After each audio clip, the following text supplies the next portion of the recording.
আমি মোহাম্মদ মফিদুল ইসলাম সরকার। তুমি কি তাহলে নীল হয়ে ছুটে আসবে? তুমি কি তাহলে নীল বলে ভালোবাসবে? তুমি কি তাহলে নীল বলে পানি পান করবে? তুমি কি তাহলে নীল বলে দুই হাত ধরে চলবে? তুমি কি তাহলে নীল নীল শাড়ি পরিধান করবে? তুমি কি তাহলে নীল আকাশে পাখিদের সাথে উড়বে? তুমি কি তাহলে রৌদ্র দুপুরে আমার কাছে ছুটে আসবে? তুমি কি তাহলে নীল হাত নিয়ে আকাশের প্রান্তে ছুটবে?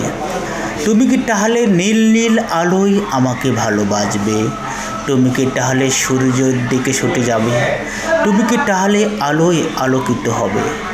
তুমি কি তাহলে আমাকে মিষ্টি করে ভালোবাসবে? তুমি কি তাহলে আদরে আদরে আমাকে আগলে রাখবে? তুমি কি তাহলে শীতের সকালের কুয়াশা হবে? তুমি কি তাহলে নীল বলে আমাকে ভালোবাসবে? এটা আবার গানও আমি বলেছিলাম নিজের গলায়, অন্য একটি ভিডিও।